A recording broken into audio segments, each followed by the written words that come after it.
Sorry for all that noise. Okay, right. Hi, I am back. Right.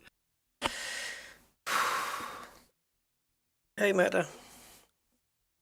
Right, I'm a bit moody. That was just what just happened with Flight Sim was just freaking stressful. I've had to uninstall the Phoenix Airbus completely, but let's not dwell on it too much. But I've had to uninstall it. I'll see if it'll go back in, full reinstall, and just see if it'll work, because that plane has just decided it's not going to work anymore.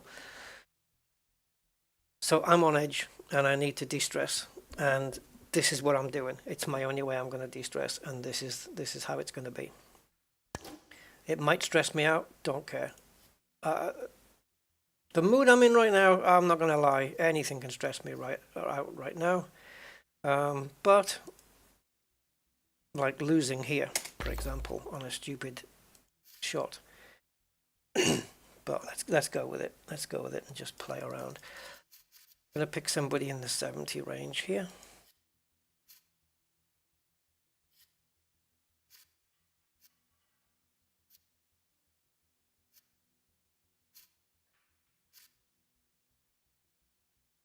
Nigel Bond. Okay, let's have a go. I know Nigel.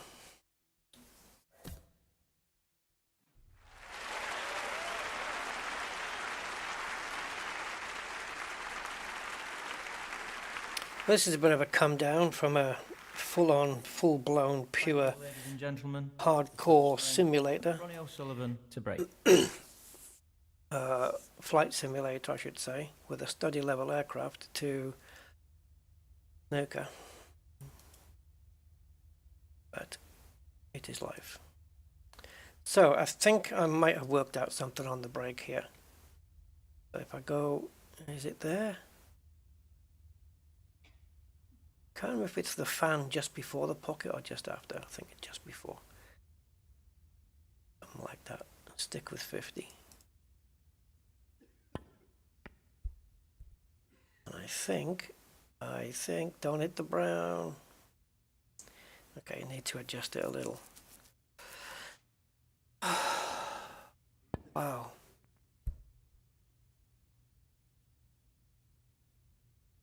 I suppose these are the nuances of life, right? When you go live, that shit can happen. So, just got to deal with it, I suppose. And you know what? You know what the weird thing is? The fact that the plane refused to play wasn't the catalyst for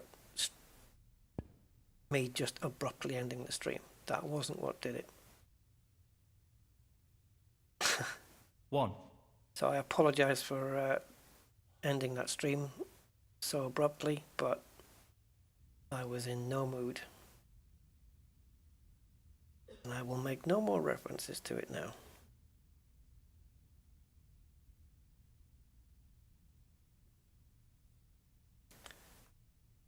I don't have a very good position here. Are you familiar with the rules, Meta?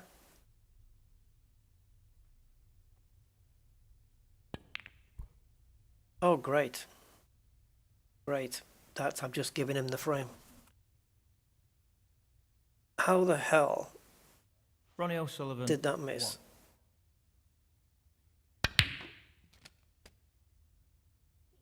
I wonder if the more spin you put on, the more inaccurate the pot, even if the guiding line tells you that you are directly going to put that ball, 7, that it still won't. So let's put this guy on fast forward. And yeah. Nigel Bond, 8. Right, I want to race up for that black as soon as I get the opportunity.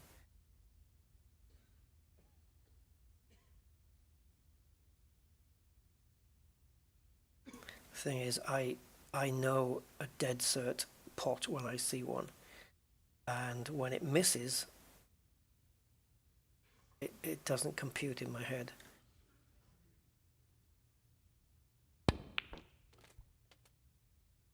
And if they've made it so that the slightest 1 variance in power, like where the little white ball is on the power at 50%. If you slightly vary, it does change the accuracy of the shot.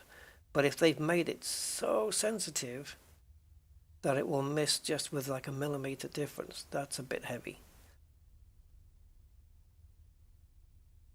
So I'm going for this shot. I wanted to get the black back on its spot, get down here, but am I on a red? Get out the way, Ronnie, I can't see. Okay. Well, got this one to the middle, I think. It'll scream past that red.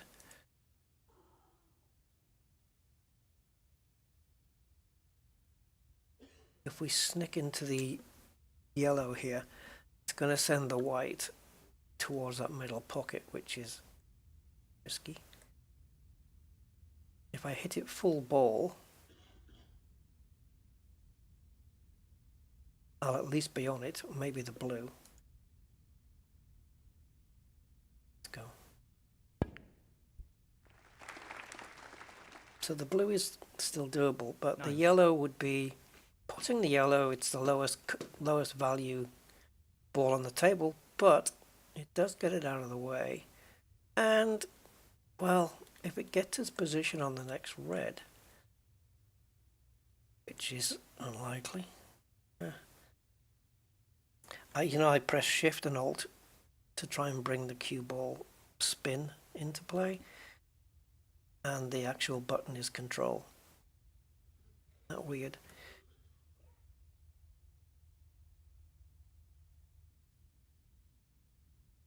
Yeah, look where it's sending the cue ball. I may have to go a little up then and just go for a longer shot.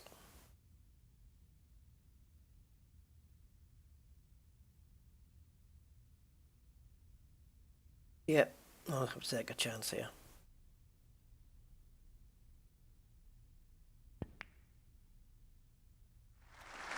It'll do, that'll do, that'll do. Oh, you don't know? Okay. Well, basically, there are, I know red is a color, but let's pretend red isn't a color. So you've got the reds and then you've got the colored balls. Okay, yellow, green, brown, blue, pink, black. The red balls are worth 1. The colors are worth varying values. So yellow is 2, green is 3, brown is 4, blue is 5, pink is 6, and black is the highest value at 7. The idea is to put a blue and then go for a color. And oh my god, forget what I just said. The idea is to put a red and then go for a color. Red color, red color, red color, red color. And then when there's no reds left, you put all the colors that are. Every time you put a color, it gets put back on its spot. The reds, when they go down, they stay down. And then the only time the reds... I can't talk, guys. I fucking can't talk. You put a red, it stays in the pocket. You put a color, it gets put back on its spot until all the reds are gone. When all 15 reds are gone, then you put the colors in sequence and they stay down. So the maximum score, perfect game, 15 reds followed by 15 blacks, because the black is the highest scoring ball. So every red black scores 8, right? 1 for the red, 7 for the black. So it scores you 8. So you got 15 reds and blacks, so that's 15 times 8, and then, which is 120. And then you've got the colors in sequence. So you have to put the yellow first, then the green, then the brown, then the blue, then the pink, then the black, which is a maximum of 147. If the white goes, if you're playing a red or any color that's less value than 4, right? Basically, if you put a red and the white goes in, it's a foul shot and you give 4 points away to the opponent. However, if you play a foul on a color that is higher valued than 4, like the blue, which is 5, if the white goes in, or you play some other kind of foul shot when you're going for the blue, you will give 5 points away. Similarly, if you foul on the black, you'll give 7 points away. If you foul on the yellow, which is only worth 2 points, you will give 4 points away. 4 points is the minimum. That's the basic rules. So you'll kind of see me as I go here. I've just potted the yellow, so now I have to go for a red. Obviously, you want to try and go for the highest colors possible so you can score the most. So I want to try and get back on the black here. And what's also important is where the white stops when you pot the red ball. I want the white to stop in a place where I can actually pot the black afterwards. And you control where the white goes with spin, like top spin, back spin, or side, which is hitting the ball on the left-hand side or the right-hand side to control how it bounces off a cushion. And you can do swerve shots and all kinds of stuff. So right now, if we look at the top of the table, we can see where the white's going to kind of go. But I need it to go down to that cushion and bounce off a little. And ideally, I want to end up with the white either level with the black or just slightly below it, so that when I pot the black in the other side corner, I can power the white through and break up those cluster of reds. That's my thought process. Doesn't mean it's going to happen, but... Okay, so I want this to just come off the cushion and just... That's perfect. All right, so now we go for the black. But I want to put backspin on the white so I can smash it into this cluster here and break that up so that I've got more chance of... You know, if these are clumped together like this, I can't pot them.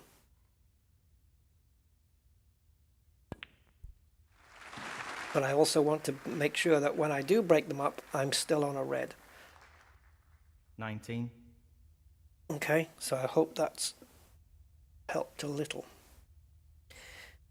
Now, getting onto the black from here might be a little bit tricky, but there might be a way here. See this? You see that set of 4 reds that are all in a line? Well, the second one down from the top, if I can hit that, which it doesn't look like I'm going to be able to, can I? Yeah, but now the red won't pot. Am I hitting that? I don't know. If I can hit that red, the white will click off it and stay on the black. But I'm not sure if it's going to hit here. And if I put less power on, it's not going to pop this red. Okay, we'll just take what happens. It did hit it, but it was so thin. Oh, and the white's got in. So now I give 4 points away. Yeah, and there's also strategy as well. Ronnie O'Sullivan, 90. It's not just about potting, it's about leaving the white ball safe, so when your opponent comes to the table, if you don't have a shot on, you want to be able to leave the white safe, so that when your opponent comes to the table, he doesn't have a shot to play. Or he has a difficult shot to play. You're making him play a difficult shot. So safety play is a big aspect of the game as well. It's not just potting.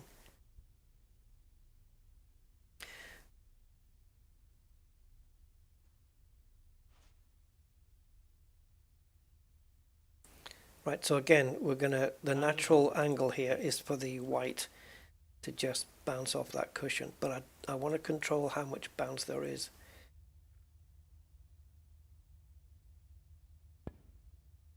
So nice soft shot.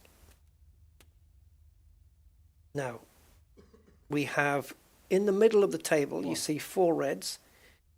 On that 4 reds, there is a line of 3 of them. Okay, there's 3 of them in a line there, next to the pink. If I aim for that middle red, if I can get to it, just to tap it, then I will be on the lower red into the left corner pocket.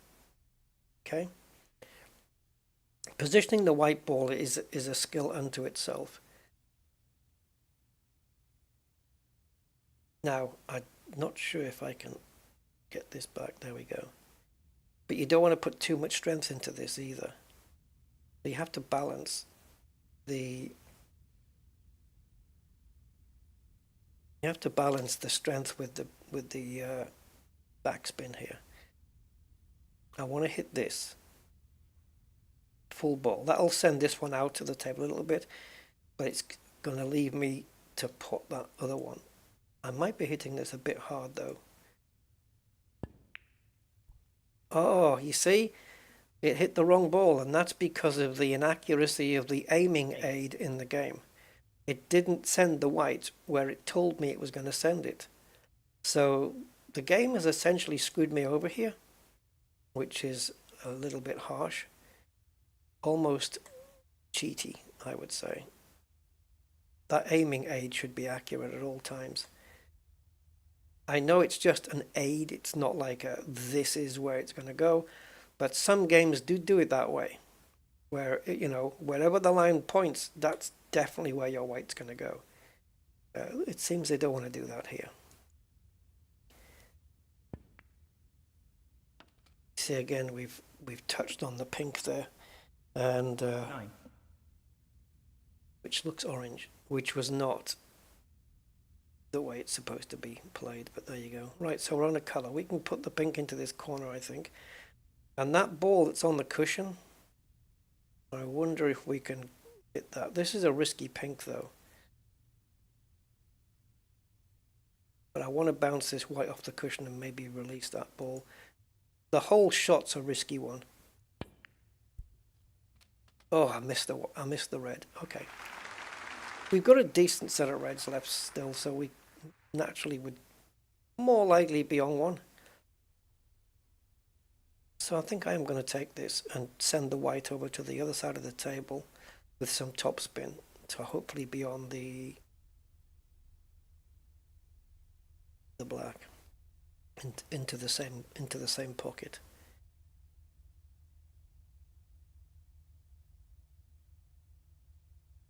Again, it's about controlling the speed, like it's going to hit there,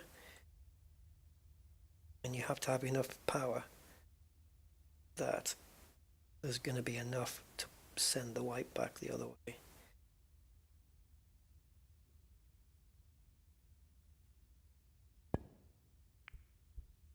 I think people have decided to not bother with me anymore since my last 16. stream. But I'm always going to be real with my emotions. I'm never going to hide anything or pretend. So that's the package you get. I don't like 100% shot here. This is really weird. But it's just because we need to put a lot of power in because we've got a virtually straight angle. To generate a lot of power just to move the white a little. 23.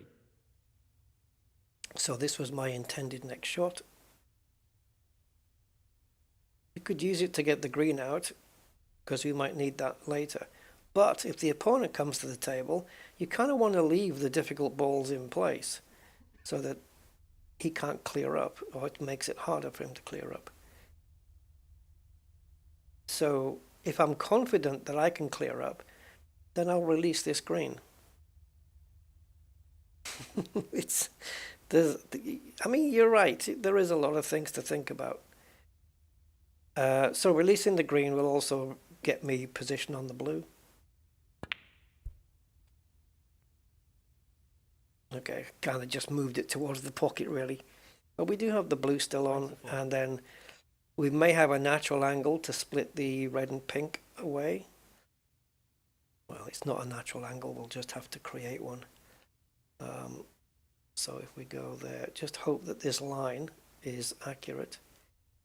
And I want it at an angle here. So I don't want to clip the pink full ball because I want to try and be on that same red afterwards. And that was way too hard. 29. Okay, so I think red to the middle is the next shot. And then we can roll the white forwards without it going in the pocket, of course, for the pink.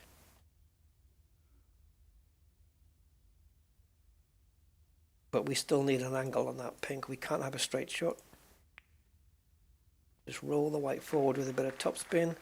Don't want to end it up straight. I don't mind if either side, but 30. we need an angle to create for the next red.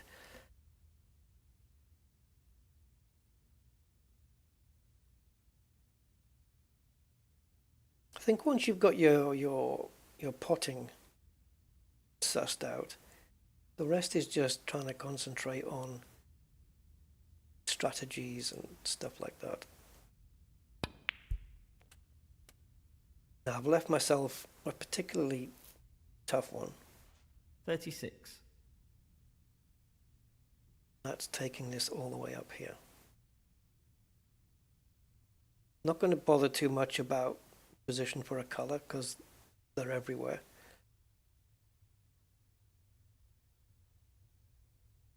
I just want the pot.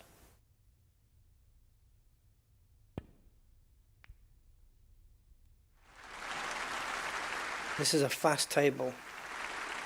The base, or the green base, it's called a base, is running very fast. So the cue ball, the white ball is called the cue ball. It tends to run on. Any ball that you're hitting becomes the object ball. So the pink right now for this shot is the object ball, and the white is called the cue ball. If I take on this pink, I have to miss that black in order to try and get round for the red. So I'm going to need to put a bit of, well, I thought backspin, but backspin doesn't seem to want to create the angle that I'm after. What I don't understand is why when I'm putting spin on, which is just moving the ball up and down, is why the angles are just like, you see the yellow line just moving backwards and forwards. I don't get why it's doing that when I'm putting spin on. It shouldn't be. What they should do when they're making these games is make it so that when you're applying spin, it's not moving the white ball at all. Like the aiming aid is locked into place while you've got the control key pressed down and you're playing with spin here. It shouldn't be moving this shot. The lines maybe, but it should not be moving my cue, and it is. Yep, it's moving my cue. That's pretty bad, man. That's a bad state of affairs. So the blue, I think, I don't know, I'll have to take a look. I'm just trying to figure out a color where I can get onto this red. And I don't like either of them.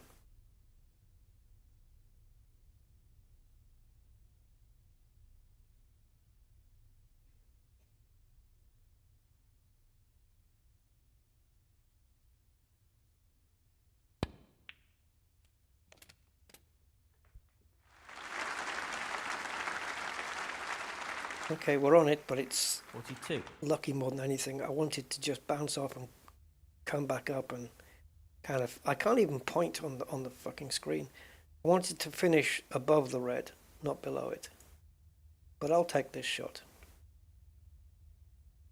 Look how bad. I wonder if, you see, I was blaming my mouse. I was thinking, oh, my mouse must be, the mouse laser must be jerking around everywhere, and that's why this table's moving so erratically.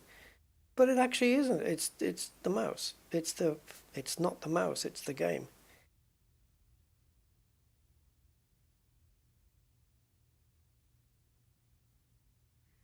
I don't know. My speech input isn't really working at the moment. Speech output. See what I mean? I said input instead of output. I'm not really able to communicate properly. 43.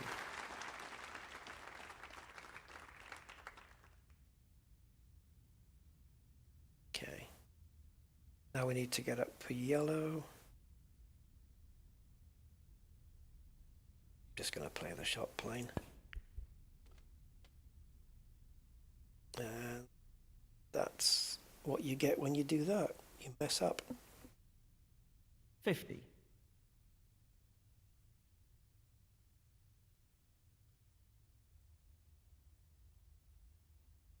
Right, we're going to win anyway. We're 50 points ahead, and there's only 27 on the table. So let's go for this in here.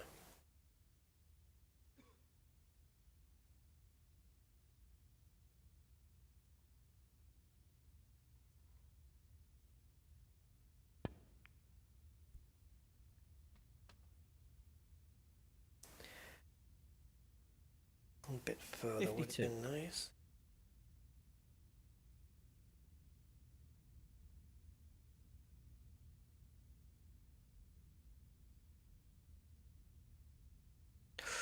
Too much strength here.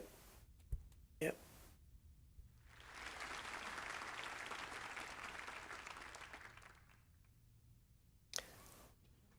$55. Guess I'm just creating some shots where I am leaving myself with a challenge every time. Where's the blue? Oh, it's okay. They're all on the spots. Okay. Well, let's just hit this plane and see what happens.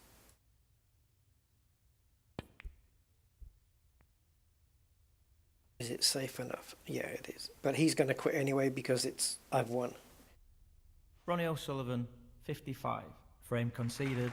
Frame, Ronnie O'Sullivan. So this is best of 3. So, Bondy boy to break. Did he actually wait for the crowd to shut up? Well, come on. Thank you. The second frame, Oh, Nigel Bond to break.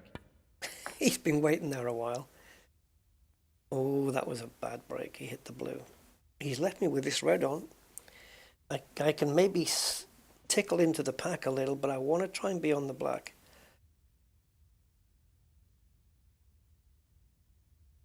So just a little tickle.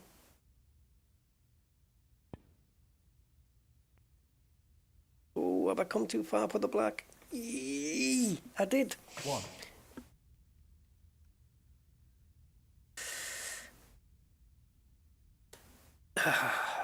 Ooh, now, the black's potable, but it's a tricky one.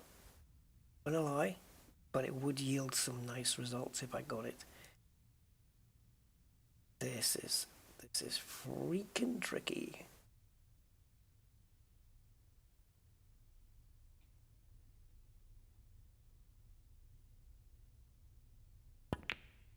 Oh, I've seen that shot happen on TV many times. Look what I've done to the pack, though. That's the risk. O'Sullivan, 1. I could have played safe. 1. That would have been the sensible option, but 8. if it goes 1-1, 9. then 16. it'll be a challenging final frame. 17. He's got a 24. pretty good table on. He should be able to break build quite well from 25. here. 30. I've got the mouse button held down so it speeds up the game.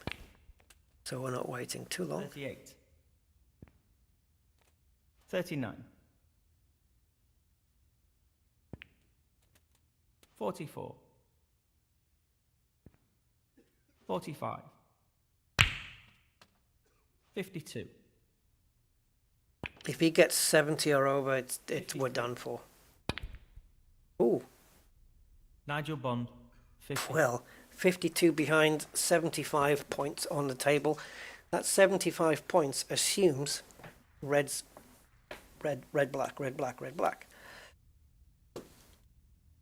Obviously, if you go red, pink on one of the shots, then it's 74 points, 75. So we need to try and make this work. We've got a 52-point deficit to try and claw back. 1. And we have a bunch of 3 reds there. Actually 4, there's another one on the cushion. Doesn't look too inviting.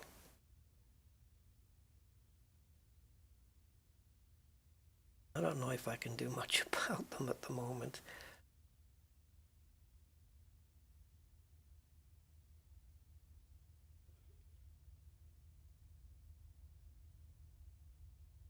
Okay, that's really moved the line.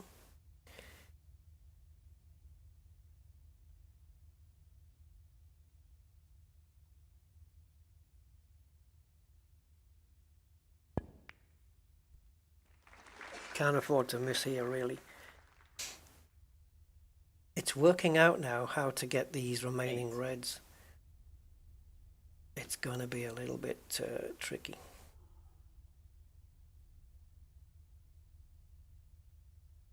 Where would I want the white to be so that when I play the next color, I can be on the next red?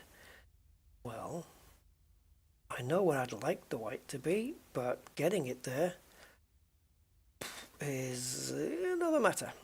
I want it to be kind of, see where the yellow is? It's just a bit low on the blue. Well, I want the white to be there, but on the other side. I want it to be just that little bit higher on the blue. Or level with the blue would be nice. But that's going to require the backspin from hell.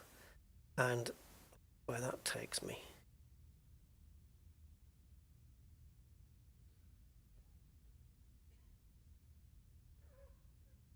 Okay. Chance of this working out.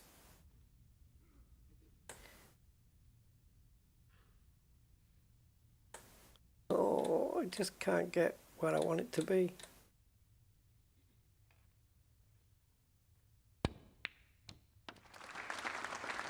Yeah, and I slightly overhit it as well, which hasn't helped. 9. Alternatives? Not really. Because I know where I wanted the white to end up after this shot. But we might get lucky here. Because if I can bring it down, bit of top, and then back up again. Make it go down. Back up again. But not past these reds. Can't have it going past the reds. Stay, stay, stay. No, okay. I've given myself a shot though. At least I got it in the area, but I didn't want it there. This ball that I'm on now is the one I wanted to take next, but I wanted the white to be lower. And yeah, I can't even point to where I wanted it to be. But playing this shot, I can smash into these other two maybe. Get those out. Or at least one of them. Let's get this more difficult one if we can. Actually, I don't think we can. We've got to be careful with the amount of power we're using into these middle pockets. And I can't put backspin on because we just don't have it.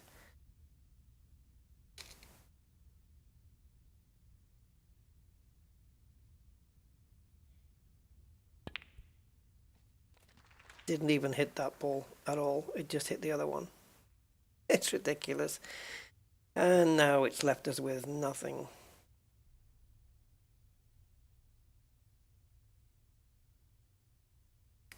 Yeah. Thanks for hitting the wrong ball. I appreciate that. You bugger. So now we need to play safe.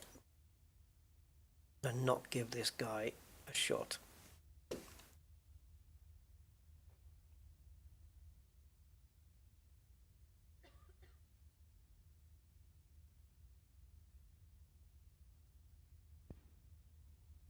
Too hard? Oh, we're okay. Foul and a miss. Oh. Sullivan, 15. Oh, okay. That was my fault. I thought I was on a red. My brain just doesn't work anymore, I'm afraid. I'm sorry. I'm going to make mistakes and I'm going to lose because of it, because my brain doesn't work. I can't even get the right words out of my mouth these days, so I don't know what's wrong with me. Been happening like this for a few years now.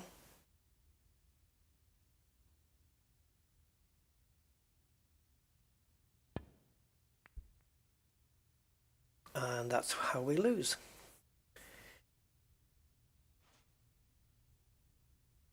That's it. Frame over now. I feel I could have, if that had gone in, I think I could have beaten him, because the rest of the balls were pretty easy. 1, 8. And as long as there was no unexpected things. 14. 15. So it's going to be 1-all. So I'm not going to be playing any blind shots in the next frame. I'm not going to be playing any shots where I'm just not looking at where the white's going. I'm going to go all out on this one. And if we still don't win, then that's just fate. Out of my control. But right now, I annihilated him in the first, he got me in the second. Frame conceded. Frame, Nigel Bond.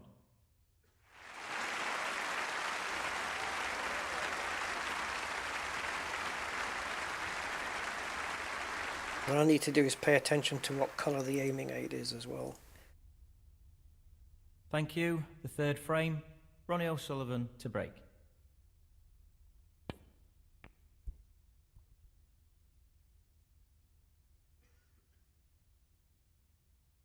Perfect. Perfect. Absolutely perfect break. Best one I've ever done.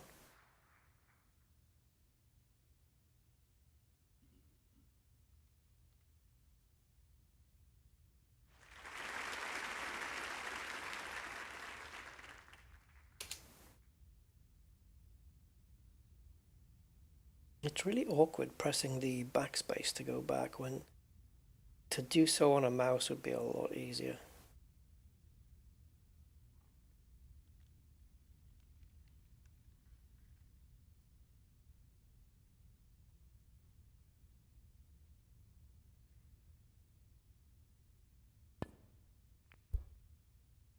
What on earth was that? There's no way that that aiming aid was telling me that the contact was going to be that thick. It was just meant to be a very thin contact. Wow. It lies sometimes, I think, this thing. Right, we've got a few options on. The far left red would be the one. Unless we can hit this with a bit of bottom spin.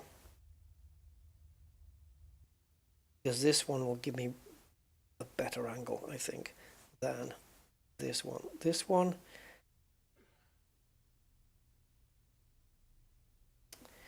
actually this one would be better looking at it, because we can maybe look at going into the pack, although it's a bit early for that yet.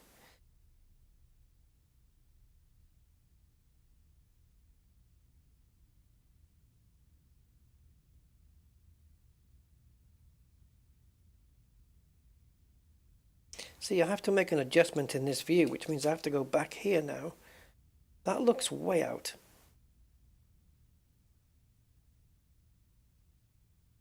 So why does it look like it's on here? I'm going to go by the first person view, because you see how sensitive the table is, how it's jerking around a lot? That's really weird. It looks like it's the mouse that's at fault, but I don't think it is.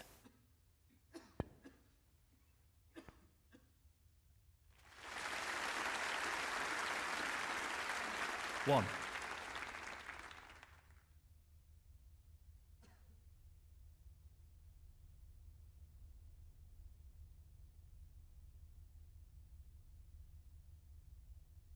Ah, wait a minute. We have to remember that the black's going to get respotted. If I want that red on the right, I'm going to have to go higher. If there's one thing I still haven't gotten down yet, it's the run of this table. How fast it runs. That's okay though. That's okay. That's fine. That's perfectly fine. 8.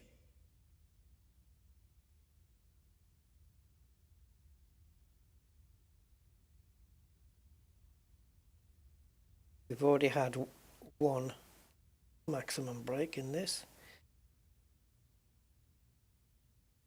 That doesn't mean I'm thinking of one right now.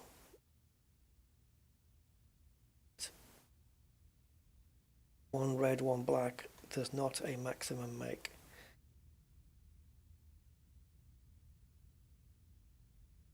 Okay, if we end up straight on this black, that'll be nice.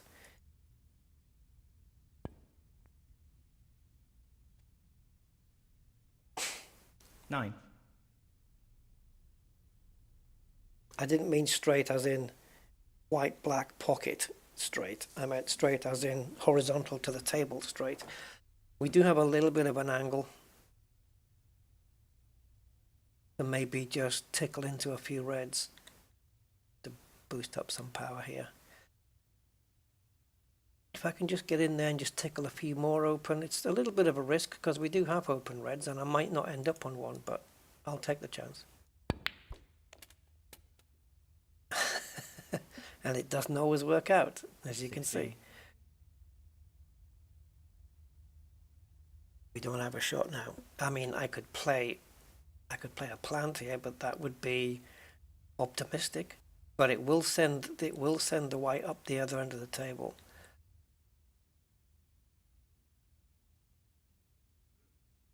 This is a risky shot, though.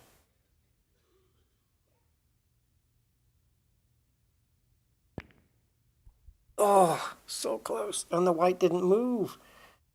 Okay, I took a chance. I could have just tapped the Ronnie red, O'Sullivan, but 16. 1. I'm a very 8. aggressive player. That's the right word 9. to use. 16. 17. 22. All I'm asking is just for a chance at the table, really. Rather than him coming to the table and, 23. you know, just 30. taking the frame out of reach without me being able to respond. Nigel Bond, 30. Is this a chance? Not really, because I'm not on anything. I don't think that red creeps past the pink. So, we do have one down the cushion, which might naturally split those reds up, but I really don't care about splitting the reds up. I just care about making this pot.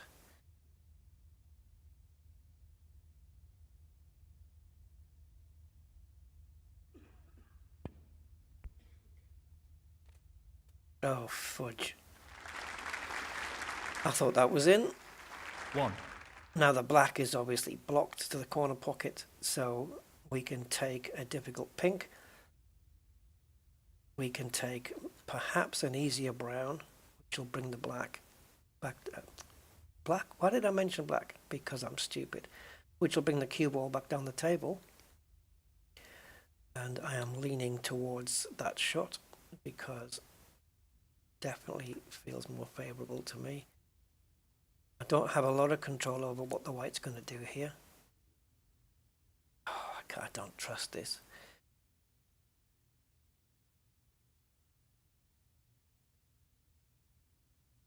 Line of sight at this distance is tricky.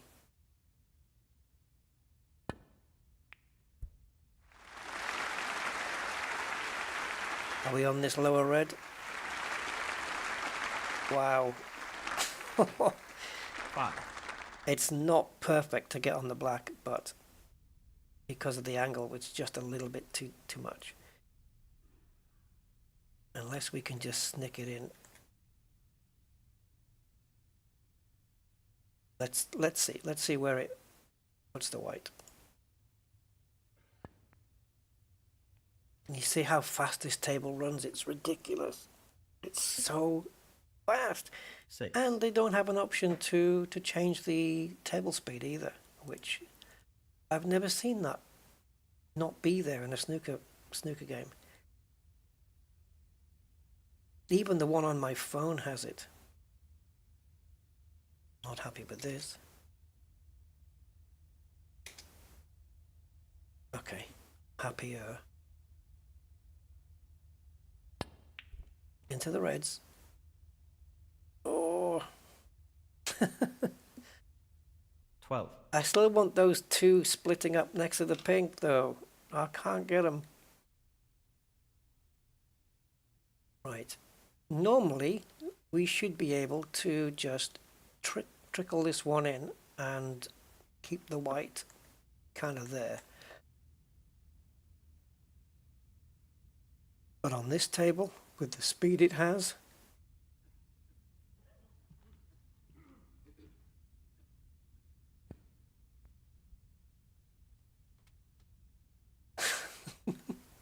that's ridiculous. 13. Oh, right. Black is the ball, obviously. However, if we take the more difficult pink, we can split these reds up. Do we have the angle to do that on the black? I don't know. I just want to see how confident I would be to take this on.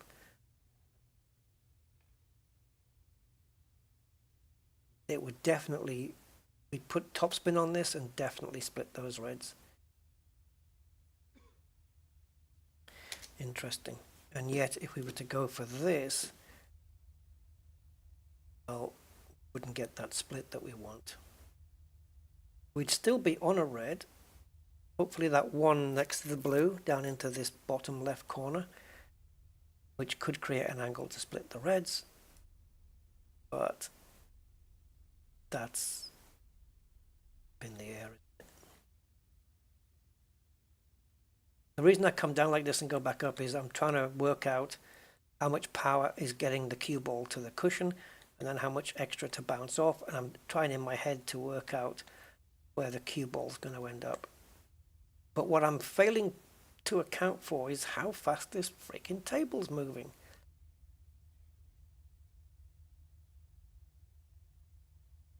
I know where I want the white ball to be. Ain't gonna go there, is it? Should have gone a bit faster. 20. That's too straight, isn't it? You know, we can't generate an angle here. But what I could do now here is leave an angle on this blue so we can get into this pack. And the best way to do that is to stun this white into place. So if we can bring this back, and because I'm near the cushion, I really can't.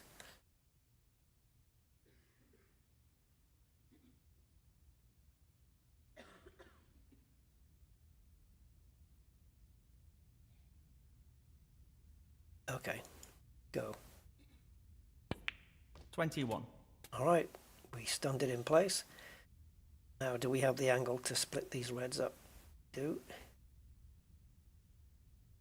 But where do we hit it? And how strongly? Well, we want to hit it fairly soft. We don't want them to just be unpredictable and all over the place.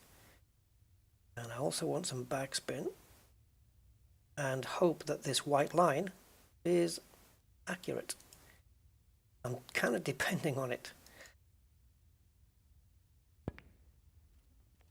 No, it hit the other side of the reds. 26. So what are you supposed to do? If you can't trust the aiming aid, how are you supposed to play off that? Because it's kind of screwed me over again now. I aimed for the outside of those reds.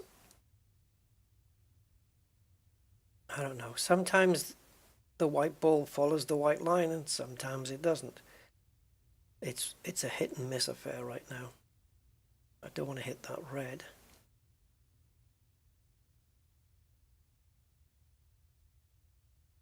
I can't believe how jerky this is, this table. Even using fine tune.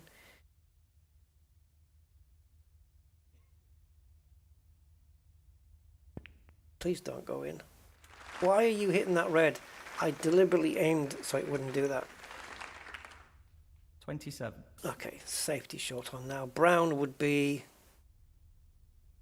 an option, but I think in any game of snooker, the shot now is the safety shot.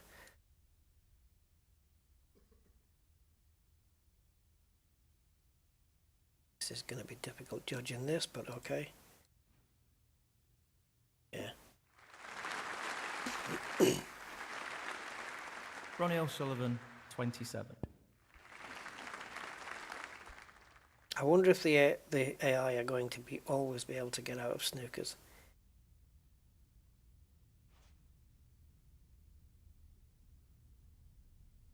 Now, the black is not portable into that right corner. And I don't think I can do anything about it.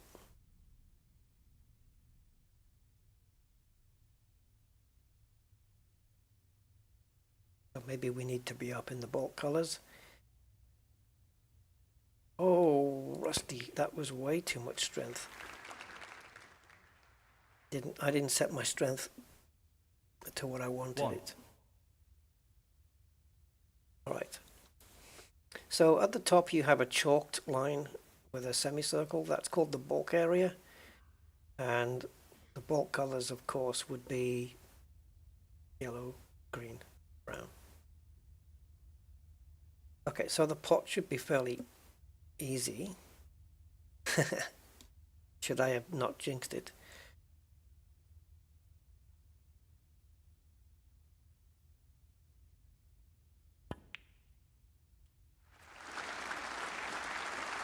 Now, can we, with this angle,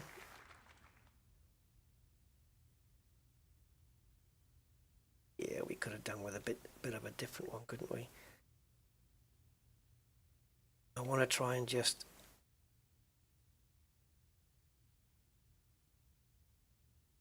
we don't need to hit it hard. It just needs to be hit. There you go, just a tickle, and we're on it. Alison. Yeah, they did say that in a snooker game, didn't they? Was it Ted Lowe who said that? Genius. I don't know if he just genuinely messed up there or whether he was just having a joke. But yeah, that was said in commentary in the old black and white TV days. Those of you watching in black and white, brown is to the red, or something like that, wasn't it?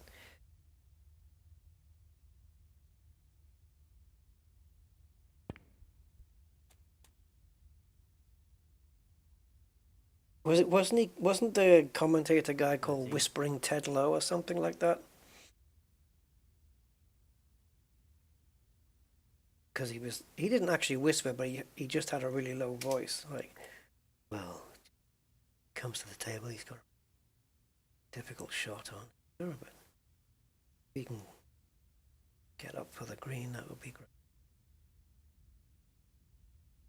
Did you? I don't know if you ever saw this, but they had it might be on YouTube. They had Murray Walker commentating on snooker. The way he did it on Formula One. Oh God, he was really good at it as well. Because Murray didn't know what was coming up. They just put him like, here's the frame. It's kind of near the end. There's a few balls left.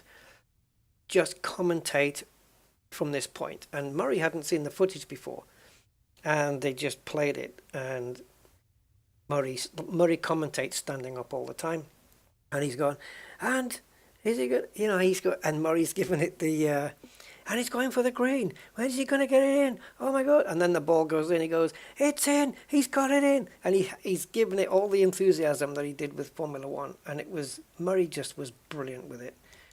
Like he didn't miss a beat at all. Like it was perfect. It was way too excited commentary for snooker, obviously, but he absolutely nailed it. The guy was just a complete pro, wasn't he? Murray was the best. Yeah. And unless I'm very much mistaken, I am very much mistaken. And he used to say silly things like, yeah, like if he can if his car can survive the next 3 laps, and F1 is if spelt backwards, you know. Oh, brilliant. Murray Walker doing snooker was just an absolute gem to watch that. It was a golden nugget moment of TV.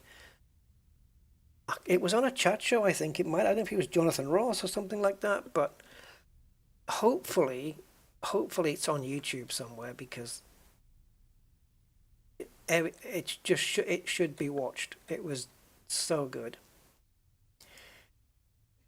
But you need to listen, if you haven't heard of Murray Walker, you need to listen to him commentating on the Formula One first. And then snooker. Yeah, and there he goes.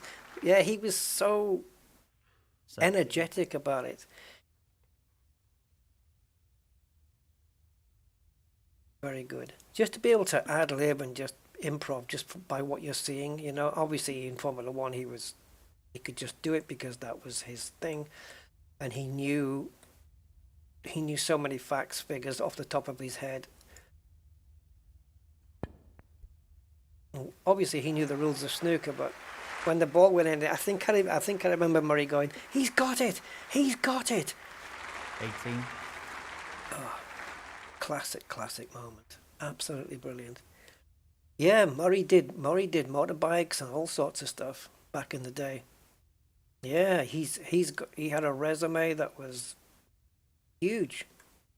Very, very experienced man. And one of the best commentators we've ever had. I'm not a big fan of Crofty at the moment. I'm not a big fan of his. I don't like his commentating. Martin Brundle's better. 23. But Murray Walker with James Hunt together was just brilliant. They had some moments, didn't they, where they argued and James Hunt would say some naughty things on the air and Murray had to cover it. I remember the James Hunt getting out of the Formula One car once and saying, James, how did you take that corner? Do you take that corner flat out? And if so, how do you do it? And James just went, big balls. Proper good characters of the sport, which you don't really get now. I mean, yeah, you don't really have characters like that anymore 25. in F1.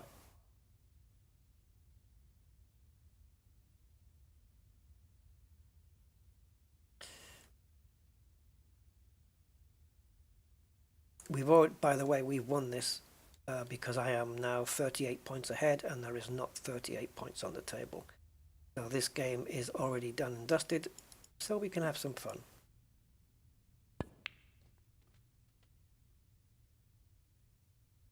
When you play the shot right, it looks good, doesn't it? It looks very TV-like.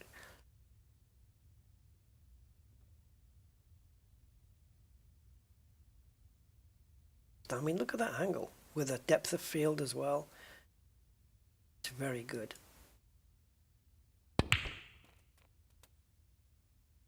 Oh, and the way this game controls or 32. shows spinning balls, like balls that have just got like top spin or side spin or stun, where the ball can just like stop and then accelerate. This game does it really, really well. I'm very impressed with that aspect of this. It does show spins and stuff nicely. Better than I've seen in any snooker game. It's very good at that.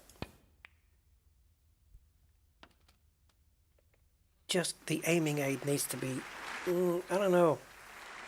37.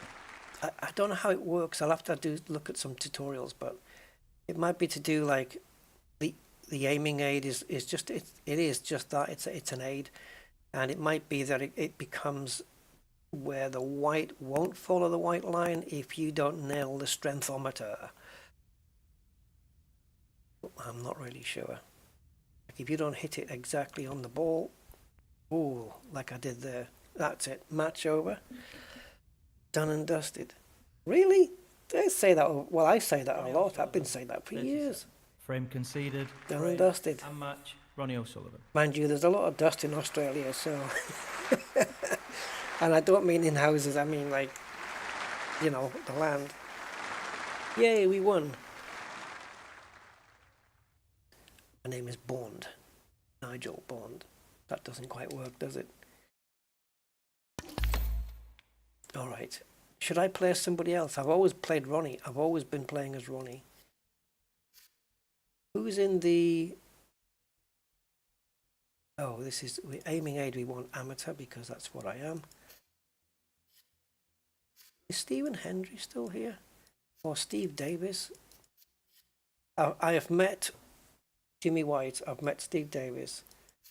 I haven't met Ronnie yet. I'd like to meet Ronnie.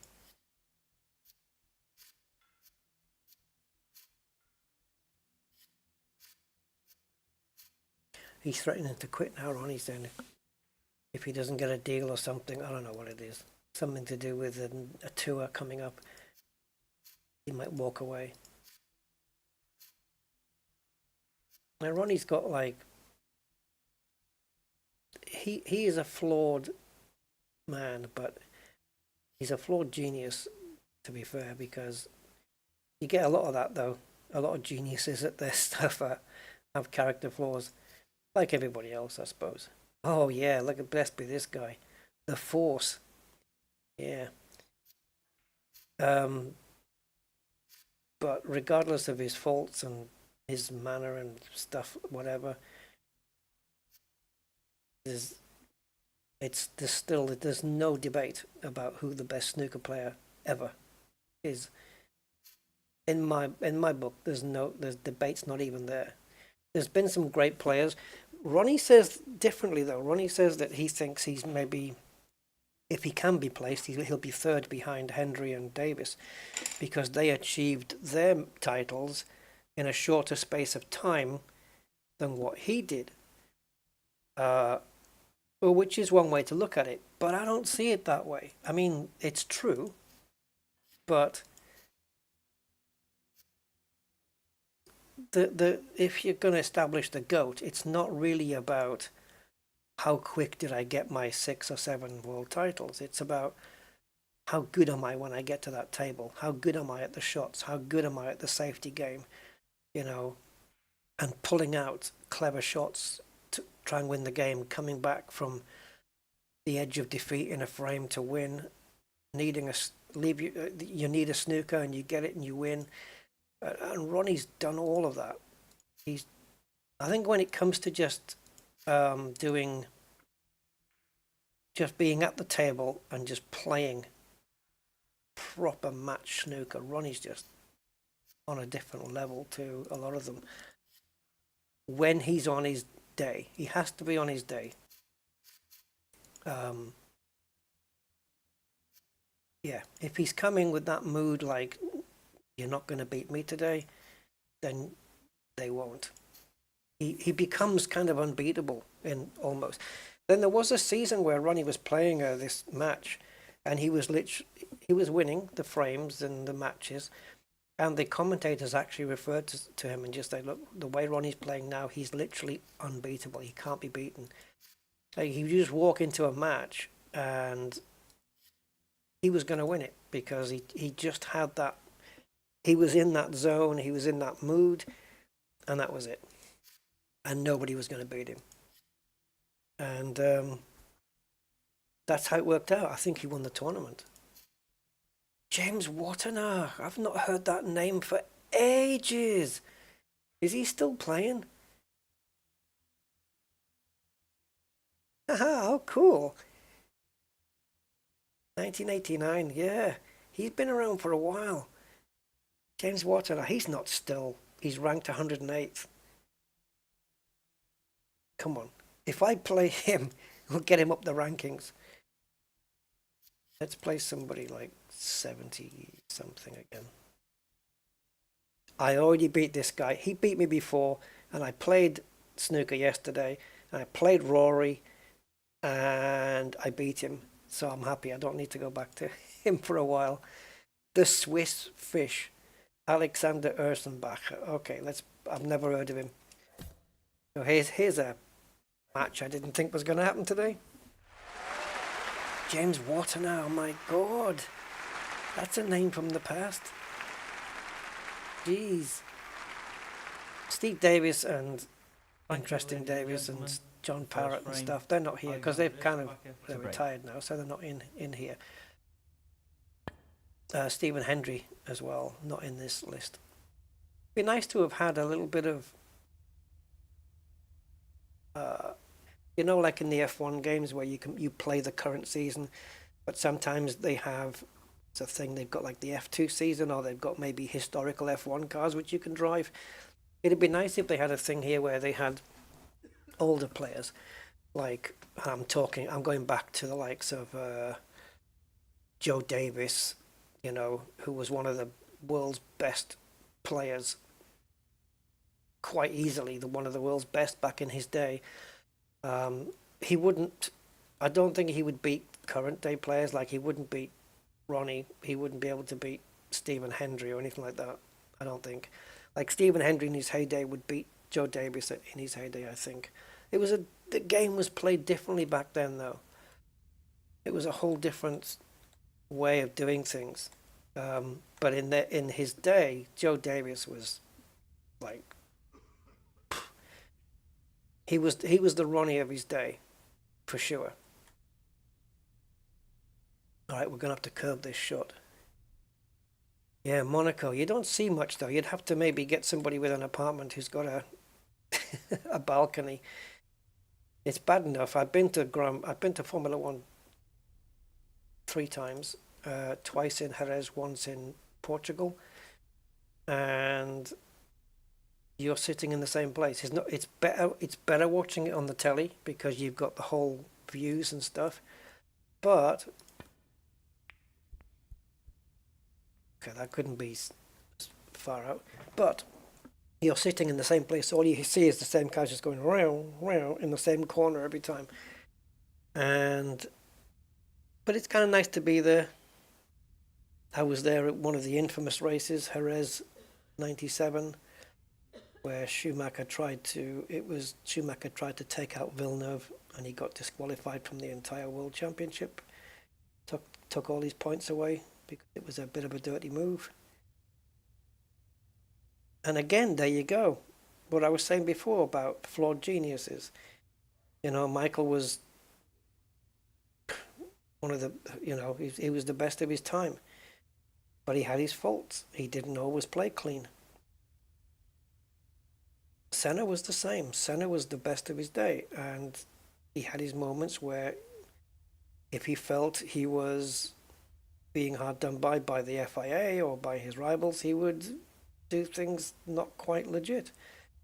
He would take out his opponent, especially if he felt he'd been taken out by them before. But yeah, it's the nature of the beast, isn't it?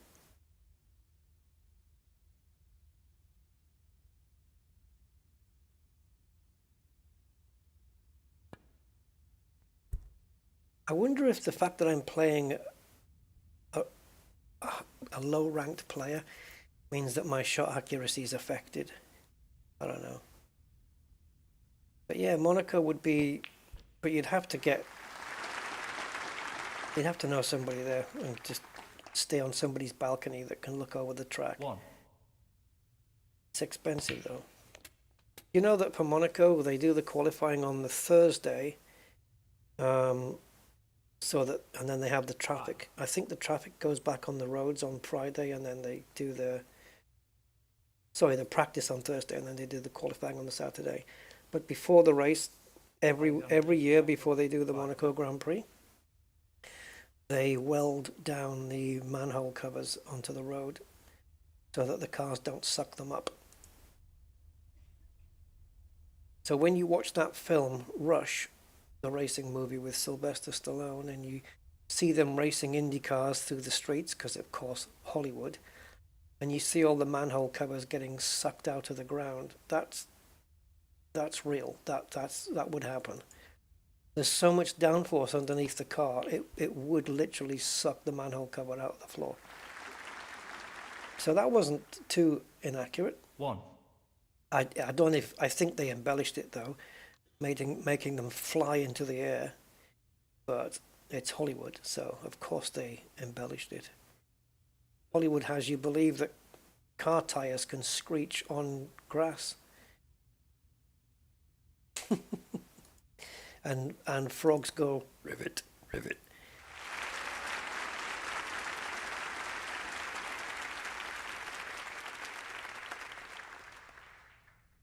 Four. Yeah, the new aero regs, yeah, they do create a lot of the ground effect with the floor.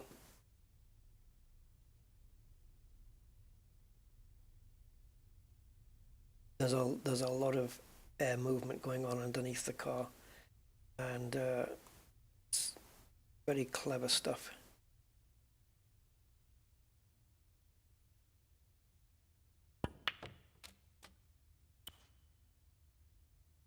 They have airflow coming off the front wing so that it goes over the brakes to cool it and everything. You can't even. Oh dear, we're in a little bit of doo-doo here. You have to play away from this touching ball, and I think if I do that, it'll be enough.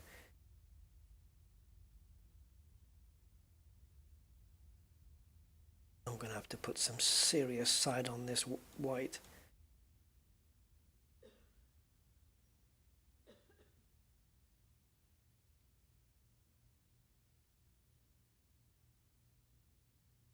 This isn't going to go well. Oh, okay, it's good. I wanted the white up this end of the table, and it got there. Cool. James Wattenaar, 5. Yeah. I prefer the back in the day when they didn't have CGI and they had to use their imagination to create special effects.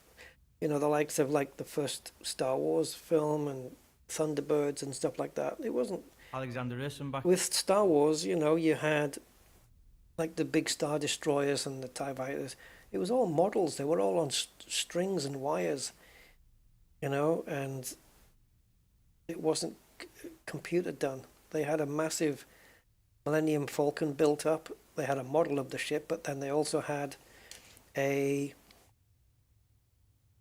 full-size interior built in a studio. And Thunderbirds was the same. It's just models, and they made it so that when aircraft landed in Thunderbirds, that the smoke would come off the tires. And I'm thinking, how on a model do you get smoke coming off a tire when it lands like a jet aircraft would? You know, I mean, you see an airliner landing today, and as soon as the wheels touch down, because the wheels are not moving, as soon as they touch down, they're being made to accelerate from 0 to whatever speed the plane is doing instantly, and that's going to cause wheel spin, and you get the smoke. And they were doing this in Thunderbirds with this, what was it, the fire? Oh my God, Rusty. Firefly aircraft. When it landed, and you just saw this, and the smoke come off. And I'm still thinking, how did Jerry Anderson do that with a model? Did they have a little explosive device on the wheel that they could trigger, and it would just leave a little puff of smoke or something? Very clever, very inventive. And I love all that stuff. I don't like that. I think I'm missing more because I'm a crap player. 1.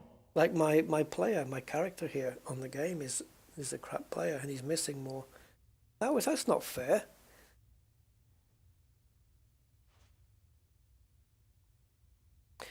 And to think potentially in this game I could beat Ronnie O'Sullivan, because all I need to do is for him to break and for me to go to the table and make a break of like 80, and that's it. Beating him when we've both had a go at the table, though, probably not. And that's the worst shot ever. 2. What colour am I going to get now?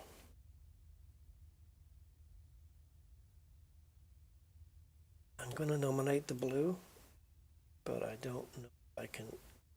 It may. If I wanted to miss the blue, and we got topspin. Oh, we got up there. That's good. Jurassic Park 1. Yeah. A lot of it's like just a lot of CGI going on now. It doesn't. A lot of it still doesn't look great.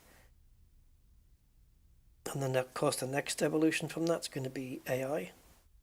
Doing the AI is going to substitute the actors and stuff, and you won't even know.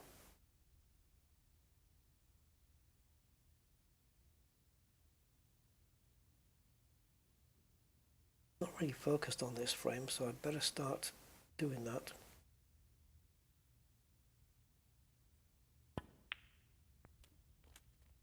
Wow, I literally played to miss that.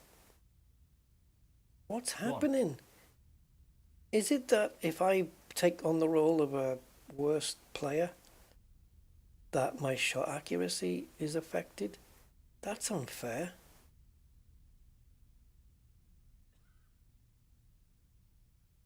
The gameplay should be exactly the same, no matter who I am. It's still just me. See, that wasn't a clean pot either. 8. Let's further investigate this.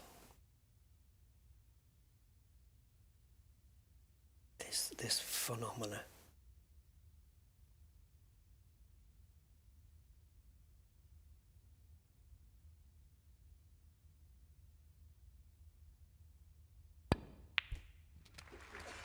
Okay, that was cool. I think we can sneak that pink in. 9. That went where I wanted it to go. I'm not trusting that black. I don't think it goes past the red. And neither does the pink. Oh, top view would be nice. Oh, you know what? That looks passable, but we're not on the pocket.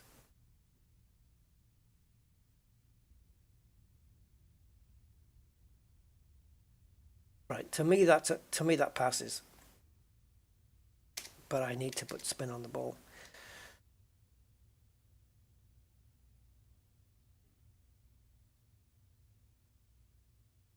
From the way that yellow is going past that red, sorry, the yellow line is going past the red, that pink clears.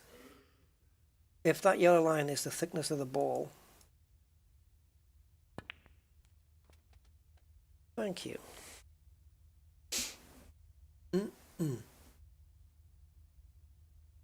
15. See this this is practically a useless thing. This look around the table. I want to be able to look around. Ah, here we go. Can kind of view it. Trying to see this black if it passes that red into the pocket.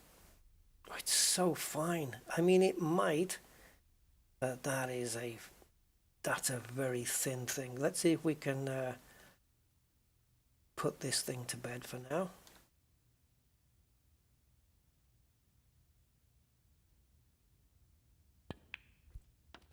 There we go. Now we don't have to wonder anymore. 16.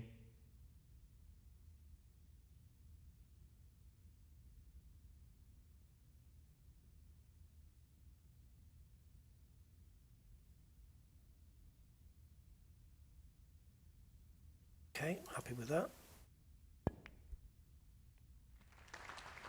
There we go. The shots seem to be going in okay. 23. That one. Or this one. Well, this one would normally be the short and then the black, but the black's blocked into that right pocket. So you could go... I don't know if it fits through here. It's going to have to be this one.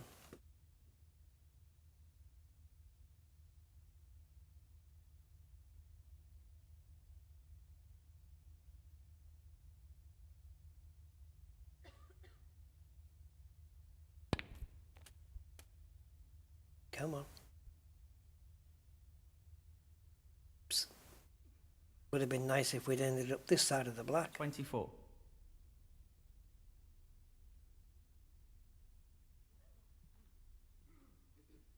Well, I'm going for yellow because it's safer.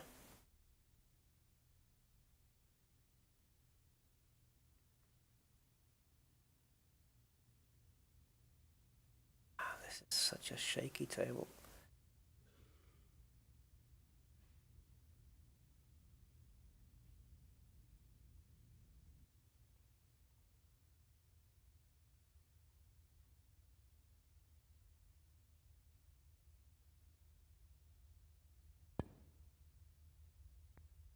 Slow down, white.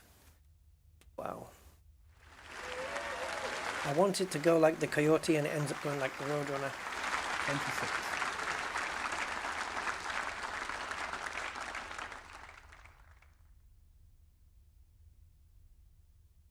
Don't you wish you could make half of the speed I do?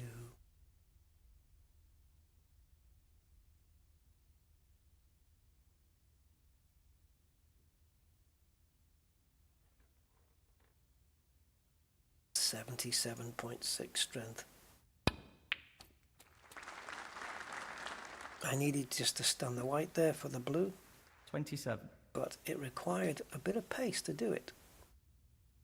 Because by the time the white reaches the object ball, you have to hit it so hard that it still has the spin on it when it gets there. Right, okay, so I want to go for this red that's above the black on the left. For that we need backle spinel. But hopefully the strength we're going to hit this isn't going to impact the pot too much. Where am I going? Right.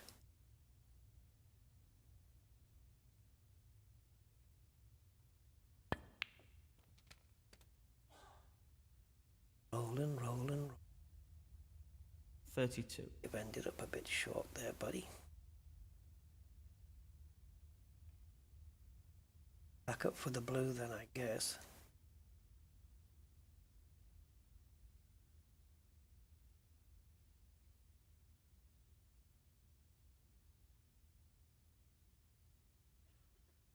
Estimating the strength at 39. Out. Brown would be nice, but there's no angle. 33. Well, there is, but it's not enough.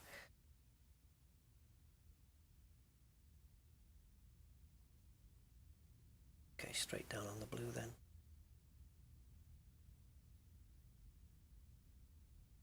What are we going to do with it?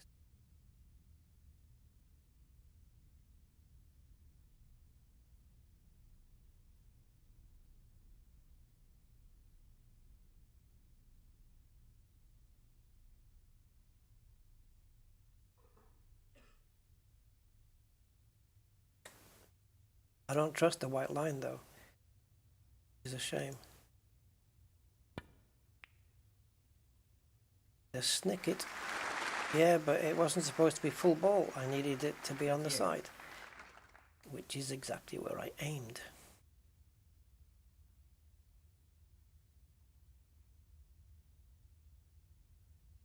How the hell is the spin got?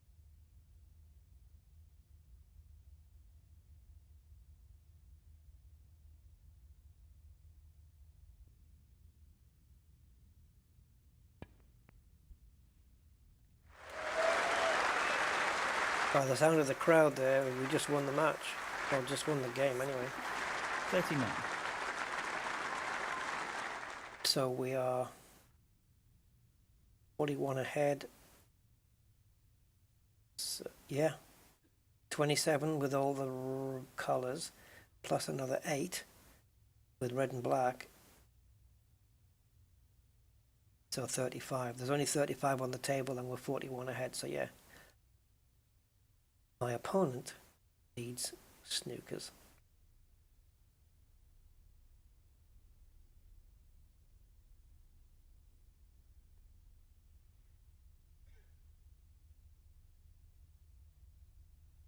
I don't know how many. 1, 2, 2 at least.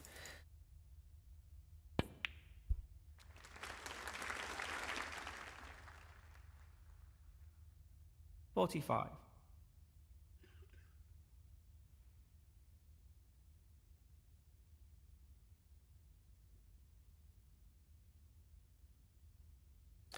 I think I might be... Ooh, okay. I pressed the mouse too many times. Foul. James Wattenaar. That's a shame because he's going to give up now. Alexander Ersenbacher. 4. Is he? He's not giving up? Cool. Because I gave him a point, didn't I? I gave him 4 points. Alexander Ersenbacher. 1. Yeah, 27 remaining and I'm 42 ahead. But brave of him. Continue. Foolish, but brave.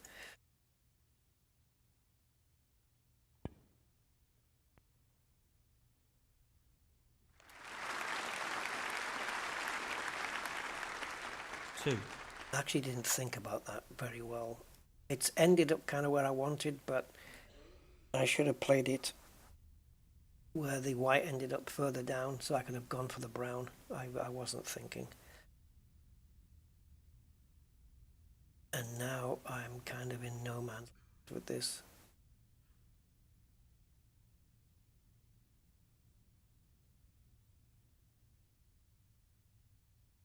So let's just go for something kooky.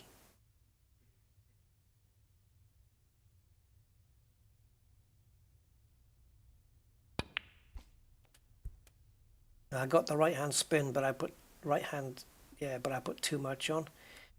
It did come off the cushion with right hand, but Foul. too much. James Watanabe. And if I'd got it right, it would have hit the blue anyway. 4. Frame conceded. Cool. Frame and match. James Watanabe.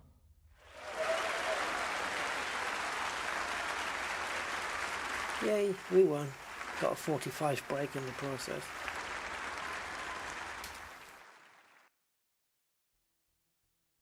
So does it show my highest break? 147. Oh yeah. I've played 22 matches and I've only won 9. Yeah, because most of them was learning it and losing. My win percentage is 40. That's going to go up over time. My average shot time has come down a couple of seconds. Average break 35. I wish there was more stats here, but it doesn't matter. And I wish you could click these as well, but at the bottom you can't click them. You have to hit the key. I'm not bothered with online. I haven't started a career or done any online, so I'm not really bothered about that. And we still have to do the qualifiers for Yushan World Open, and then we play this event in career mode. That'll be the next thing to do, continue the career. But it is 10 to 4 in the morning and I think I need to eat some food. So with that, if there's anyone here, I'm going to bid you farewell. Catch you on the next one. Yeah, thanks for watching, and I'm just going to sign straight out of this one. Yeah, take care. Thanks, Alison, and I'll see you next time. Bye-bye.